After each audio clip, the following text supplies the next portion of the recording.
Welcome to Mindy's Manic Monday. It's a glorious day this week, Mindy. Beautiful Monday, especially today. We have a special person. His name is Swanberg, and he's with the office for so long. Okay, wow. And I hear he's quite a top producer here. Yeah. Always amazing agents of HPTRealty here in a little Saigon area, the largest Vietnamese-owned real estate company in this area, and we have none other than Sean. How are you, Sean? And welcome to the show. How are you? Nice to meet you. Yeah. Mindy. Welcome, Sean. It's an honor to meet you guys to Yes. have a live talk show here. Oh, the honor is ours also. Yes. Yeah, so he's always the top producer of the company every single year. So can you share with everybody about how you get into real estate? Well, actually, I started real estate 20 years ago. It's by chance. When I graduated from college, I went to work for a mortgage lender called First Pacific Financial. And then from there, I learned about real estate. So I kind of liked the industry. So I started to learn more about real estate and then started getting myself my real estate license. And that's how I got started. And then eventually, from there and till now, it's like 20 years already. Yeah, time goes by, fast. yeah. Well, so you got into you were in mortgage first. Yes. And then so you're doing mortgage, a lot of paperwork, Mm-hmm. a lot of analyzing, saying yes, saying no, people worried about your position. But then you're probably mainly in an office working in front of the computer screen. Yes. So you're probably looking at, he's probably looking at these deals going, wow, look at how much these agents are making on this deal. Yeah. And they're getting the fun part of showing, so what got you to maybe change and explore real estate? Exactly. Well, I like real estate because I like to help people. So it's a people business, and I like it because you can help people buy home, sell home, and a lot of people still dream to own a house. So I get the joy out of helping people to be able to buy a house and build a family. So that's what got me to real estate, is helping people, and at the same time, it's a good career. I like the flexibility. You can control your own time. Exactly. Right. So you found the flexibility, it was a bit more closer to that, helping people with dreams. Because when you're doing lending, you're helping people with dreams and stuff too, because they couldn't buy the house if they couldn't get the loan. Well, what was being a real estate agent that was so different that wanted you to move? Because they're two very different things. Yes, well, first of all, when I worked for the lender, basically they did a lot of refinance for client at the time, like 20 years ago. Interest rates started to go down, so a lot of refinancing, and it was big volume. And I said, wow, this is good business. But I like real estate because it's more helping people. It's a bit more direct. There's more Yes. people contact. Yeah. Loan is like all about the number. What kind of rate can you get me? Try. How much can I save for my payment monthly? Yeah, maybe the product is not as unique, right? Because every house that's not a brand new model house is different, right? Once it's got lived in, even if it was part of development, it's like they're all unique items, right? It's true. And so with lending, I guess what color is money typically? It's green. It doesn't really change, but with the real estate, it's different. And of course, everybody's different. Yeah. Real estate, like more like this, it's a people business. So people have to trust you, and they have to like you, and they have to be knowledgeable, and they will want to work with you. Right, and plus it's your own business. You're working for a company before, even though now you're with HPT, you are kind of your own boss at the same time. Yes, it's a lot of responsibility, your own boss. So how is the big boss right here? Well, she's very pleasant to work with. She's very helpful when you have questions. That's what I found. All the realtors are telling me at HPT how it's such a family environment. A lot of people support each other, and you stay. I think it helps when you work with a company that you have someone that's there to help you when you need. You have a question, because this real estate, there's always a new law coming up. A lot of things coming up. You work in the business for 10 or 20 years. You don't know everything. Yeah, and what happened yesterday? You had Gov Hutchinson, CAR attorney. Not just on another real estate board event or another nonprofit event. He came specially just for HPTRealty and had a Q&A and went over all the new things that are coming up for over an hour. It was such an honor for us yesterday to have on, the training session for the company. Yeah. So there's always new law every year, so you have to constantly, learn about it and get Update. updated. Yeah. Yes. So, real estate is. So talking about the year 2020, everybody, went through that year. So how is it with you and John? Well, 2020 was completely unexpected. Suddenly Yeah. everything just changed. People stay home, they couldn't travel, and then with real estate, it makes it more difficult for agent and buyer and seller to meet up, or just everything just kind of restricted. So you just have to hang in there and be persistent and always there for your client. Even though it's difficult, but it's helpful. You just stay in touch with them. But I don't see you just hanging there. Yeah, You're yeah. I very mean, to be a top producing agent, you just You're don't just very hang out, active. hang in there. Yeah, Yeah. you found other ways to Mhm. get around not seeing people in person and stuff. So what was your secret in 2020 to really keep you going? Yeah. We want to know. Come on, don't be secret agent. I think every morning you have to wake up and say, hey, I'm going Yeah. to look forward and I'm going to make it a better day. And even though it's very stressful business, I can tell that sometimes you're a very difficult client.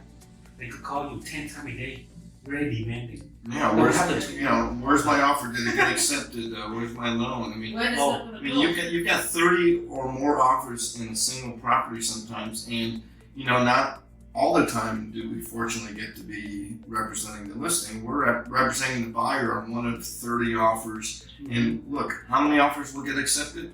Only one.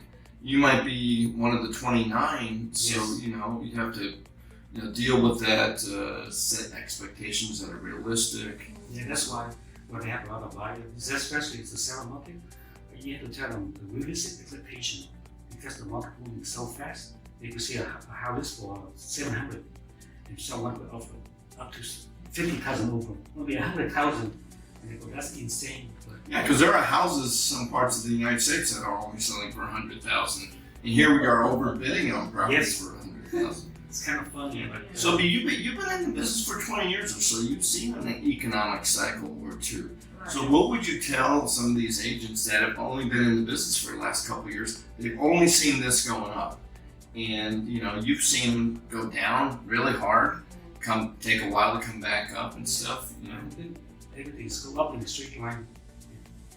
What could come up, gotta come down. You need to expect that. Right. So especially in 2008, when the market crashed, a lot of houses would go to foreclosure because a lot of people did the 0% down. Right. So they Very had to highly liquidate the leveraged. house. Yeah. Yeah, highly leveraged.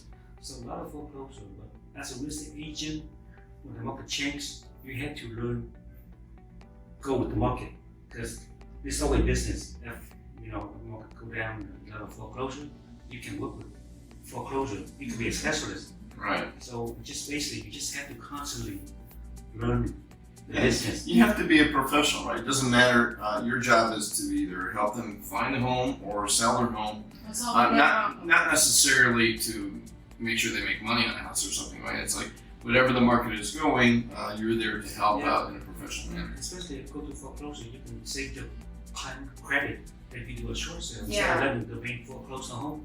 Plus, if you help the client do foreclosure sales, they get to stay there maybe 6 months to a year. So it's a win-win for them and the lender because they don't have to foreclose the home and hire this company to do the maintenance. So you're helping the lender and the seller to make it work. Right. Well, Sean, we're not quite there yet, right? And some people believe it's never going to go there. It's only going to go up. But it is a realistic expectation, and I think as an agent, you need to just be grateful of whatever situation you're in. If you're in a crazy seller's market, so be it. Here we are. Yes. Is it going to last forever? No, it never does. However, you do have to. You can't be a one-trick pony in real estate, right? You need to diversify. You need to understand, different types of markets. If you only specialize in dealing with buyers or sellers, be good at it. But you do need to. I think that's what you diversify. You just have to be knowledgeable because when you start picking listing, you have to be knowledgeable how the loan work. You help your clients to say, hey, I only make this much in a year. I make like 80,000, 7,000, and I put down 10%. How much can I qualify for? So as a realtor, you have to quick knowledge, like To you know, answer answer that. right away, Right. and Right. estimate. Right. At least you can, hey, this is how much you qualify for. So it helped a lot. Right. And in 2011, it wasn't that hard to get a listing, was it? It's just kind of difficult. It's a Well, selling no, market. 2011. Oh no, 2011. Not that hard to get a listing, was it? Not really. No, I mean, Well, you were avoiding some listings because they were going to sell. But now, it's not that easy to get a listing, is there? Is it? Well, it's just low inventory. Nobody want to sell. But That's John, the issue. yeah, you need to know. Oh, I'm sorry, Charles. You need to know this person, Sean. He's the one of the top listing agent in the office. He has tips. He knows how to get listing. So So let's I want to bring Find him out out so what people know his secrets how. are. Yeah, Come on, open that he book must up. have his secrets, Oh. and I want him to share. Maybe one or two, just some tips that maybe some average agent may not know. You've done this for 20 years Yeah. and being a top listing agent. I know myself doing real estate, I was always a listing agent. Yes, it almost seemed like you had to do 3 deals to get a deal done, right? You had to get the listing, you had to sell the listing, you had to close the listing. Right. And a buyer, you're just looking for a straight deal. You find the property, you make a Yeah. deal. It's a lot less steps because sometimes when you get the listing, it was such a accomplishment. But wait a minute, you haven't sold it yet. All you did is get the listing. So there's I think in some sense it's a very specialized skill because you have to do so many things. You need to pay me $1 million to keep up the secret. No, just kidding. No, Sharing is caring. I think the way to get the listing is you have to be active. You have to market yourself. It costs money to do marketing. Mm. So sometimes I spend like over $2,000-3,000 a month doing marketing Right. because you have to advertise people who know you. So Right. you have to be active in a certain area that you like. You have to constantly market yourself. Like some people on the weekend they will walk around the neighborhood, get to know the neighborhood. Right. Maybe you can meet the seller. I Exactly. think that's the best way to get the listing. And the second is you have to send out your farm area, try to help you. Postcard or something.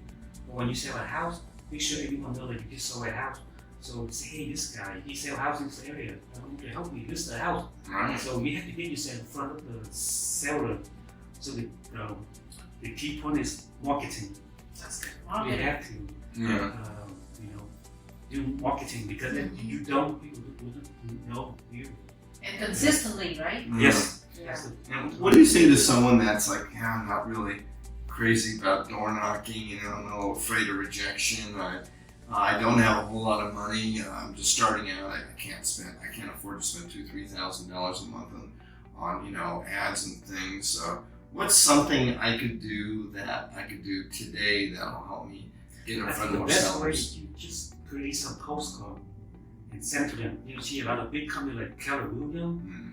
they always send out constantly a postcard. But get that an costs update. money, but you could get a partner to maybe Yes. help you in the marketing, right? Mhm. True. Maybe an escrow company or somebody or a lender.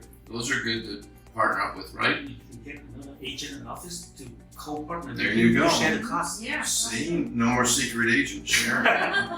I think the best Yeah. is you have to, I haven't done a lot, but I think you have to, the weekend, just walk around the neighborhood, get to know the people there.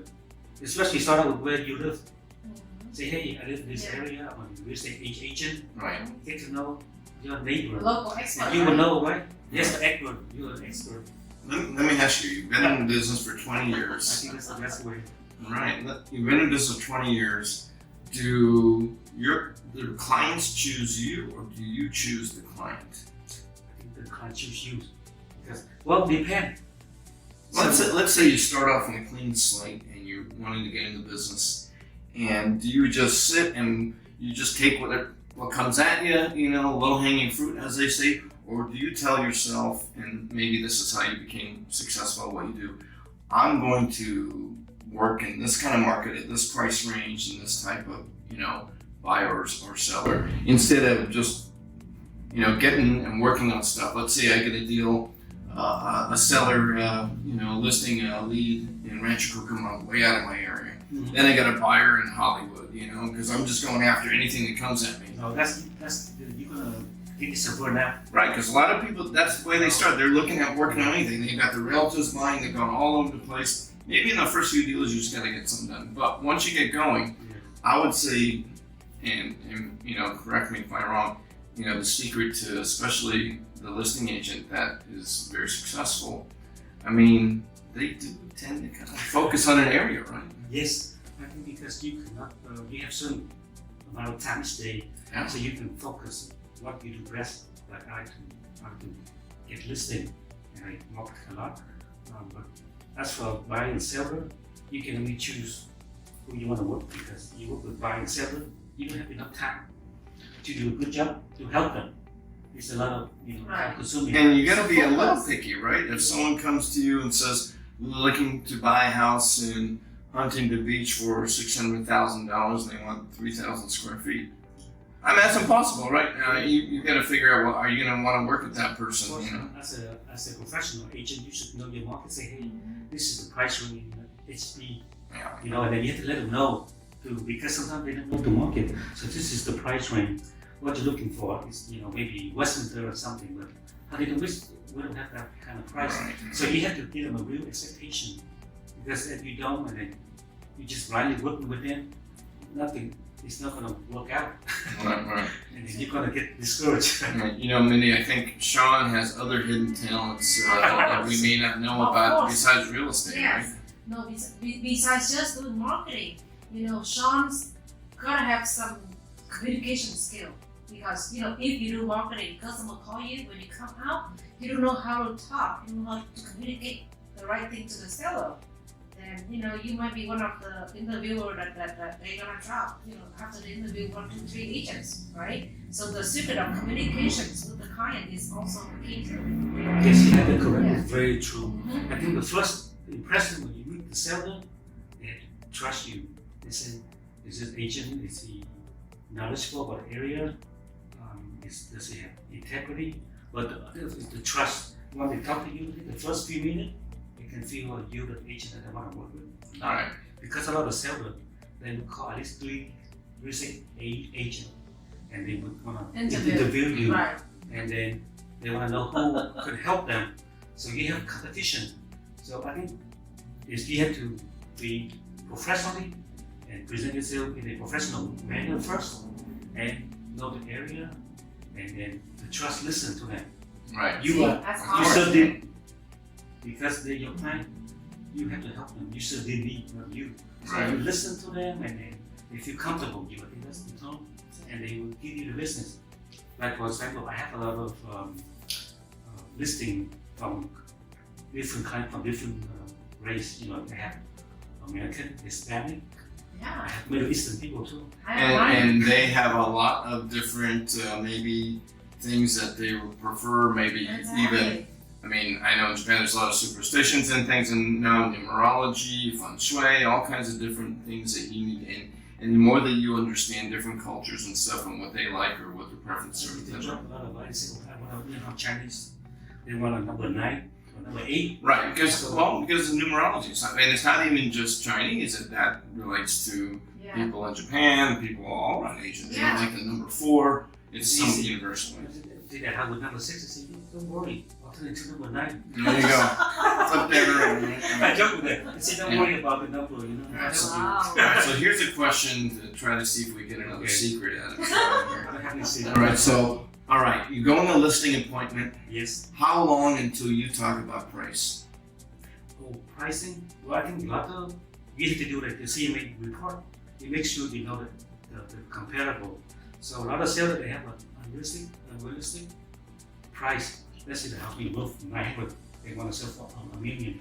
So what I do is you have to come up with the CMA, because you want to have Sure, the range. Yeah. But when do you talk about that? Because everyone knows you got to do a CMA, the listing presentation, right?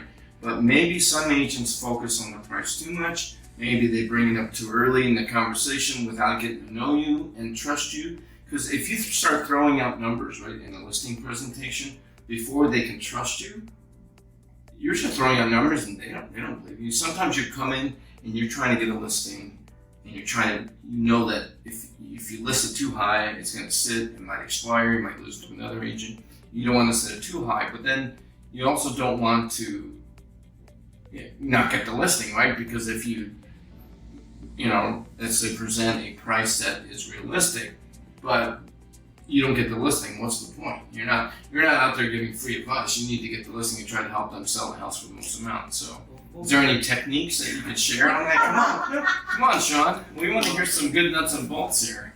A lot of sellers, of course, they want to sell for the most money for their house. Yeah. But I would tell them, okay, what's so special with your house? Why you think your house worth $100,000 more? What do you have in your house? Do you have any upgrade, like a new kitchen, a new bathroom, a remodel? What do you have in your house that you think you have worth? A certain number. Right. You don't want to let them down, but you have to ask them, and then from there, yes, okay, here's the current market right now. This is the price range. Right. But if they have a high expectation, it's dependent on the market. If it's too high, sometimes I don't like to say this, but sometimes you have to decline the listing because if the client want that and you say $1 million, but the house is not $1 million, right? And you take a listing, you can sell for 30 days, and you look bad. Yeah. So you have to set your client expectations realistic. You let them know. You have to speak the truth. I think you don't want to hide the truth from them. Say, oh, I can sell you half for $1 million, but in reality, it's not for $1 million. You just want to get the listing. So, Yeah. so are you willing to walk away from the listing Sometimes. presentation if they're Yes. asking? That's respectful, right? Yes, because you want to help them. You want to earn the commission, but you want to make sure that when you get the listing, you were able to sell the house. You don't want to waste your time on marketing. It takes time and no money to do I marketing. mean, you don't want to list it for 6 months so I could take it over Yes. and sell it within a week, Yes. right? And then that seller's going to go, oh, that agent couldn't do anything for me, but I got a new agent and boom. So happens a lot, right, in our business. But it's mainly because someone didn't set the expectation. They said, look, I can do a great job. It's the price that's an issue. And sometimes, what you have in the house, like you were pointing out, features and things in the house, might be able to sell your house faster, but maybe not for more money, right? Mhm. Makes your house more attractive. It's brighter. Is there a dollar value on it? Maybe not. But maybe out of the 10 houses for sale, it'll sell faster. Now in this market, Yeah, especially a house in Everything's location. Yeah. Is it a house in a nice area? Is it have like a big lot? Or what's so special about your home that you stand out from Right. another house? But you will know already all that. You're just hearing it from the seller to see and confirm, right? Because they're thinking, oh, my big lot is the reason why I'm going to get a lot more than what you think it's going to get. And to you, you're saying, well, it's at the end of a cul-de-sac and it's useless and you can't really use it anyway. Mhm. I mean, there are professional advice and things that you could explain that maybe is not as much as it's worth. Well, anyway, it's always great to talk to an expert, Mindy, and really find out because everyone has their own method Exactly. to figure it out. Maybe you may not be good at numbers. Maybe you're better at talking and developing trust in things. You're gonna work your skills, and it looks like he's got it all. You got it He's got the all. whole package. So the whole career of 20 years of your real estate career, what is your impressive story? Can you share with everyone? Impressive. Like what? Like a story that you were helping, Yeah, the most satisfying real estate transaction you've had. Recently, last year, I had a client that her mom went to nursing home, and the home was vacant. And I got the listing back in February, and then suddenly the COVID, they had to stay home in March. So the client was really distressed and depressed because her mom was in nursing home. She couldn't see her mom. And if I was Nicola, and you couldn't visit. yeah, and then the brother lived in Las Vegas, and he they trust me to give me the house to help him market the home. And they said, oh, Sean, I need you to help me to sell this house because we don't have enough money to pay for my mom nursing home fee. It's expensive, Sure. $5,000 a month or something. So she go, I have only 3 months left, and she was so very distressed. So I told her, I'll help you. I'll do my best. So I did. I marketed the home, but at first it's kind of difficult because everyone got scared in the COVID. Back in March, and people said, oh no, price going to drop. So no one will make an offer. Oh, I wow. just have to Yeah, that one is critical. do open house every week and be positive. And then, after like a month, I think a month and a half, I got an offer for the home. So I was able to help her close that deal within 3 months. And she was able to get a chunk of money to help pay for her mom's Wow. living expense. So I think it's very satisfying that the client hire you and you deliver, you help them, you sell the home, and Right. because they were under a lot of stress, so they need someone that there to walk them through real estate and help them, sell their house and for them to That's great. help Yeah, a them. lot of ways to, feel satisfaction in this career. It could be, helping a first-time home buyer, or in your situation, helping a Solving family their- solve a I problem. think their help them problems. about the money too much because if you help people, you got your way, eventually you will make money. Because they can think about the money all the time. You're not gonna get out of business. You help people first, they can see that. And they trust you, eventually you may get referral from them. Hey, this guy did a good job. Yeah. He helped me. I think word of mouth is very important. And they don't see commission breath, coming out of your mouth. It's I worried mean, about I think the commission will come later because Absolutely. once you help people and they like your service, they can refer you to the friend or family. Right. That's how you get more business. Yeah, and Sean, I know before the interview we were thinking, well, how long am I going to talk for? That's 5 minutes, 15 It's minutes. not stop. Yeah, we're already at 27 minutes or so, and see, they had no idea, right? But one last thing, I really appreciate Anfong and Sean to be with HPT for that long. We've been working together, and I really enjoy working with you. So, just a quick question: why HPT? Well, I like HPT because he is very professional environment.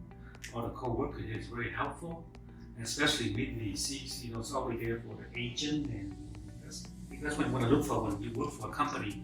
And the office environment is very professional. I have clients come here and say, "Wow, this place is very nice." And that first impression about your workplace is important, especially with high-end clients. They want to see your place of work is professional. So it's a great place to work, and everyone here is like get along. It's like the friendship. So that's good. Thank you. Yeah, well, maybe HPT is like highly polished treasures like you. Who knows what it is? Thank you, you guys. Thank you. Well, thank you for having me here, and I enjoyed talking to you, Charles, and Mindy. A pleasure meeting you, Sean. All right. Thank you very much. This wraps it up. Another amazing realtor here at HPT Realty. If you're interested in joining HPT Realty, please contact Mindy. And until next time, we'll see you guys on the next episode of Mindy's Manic Mondays. All right. Thank you.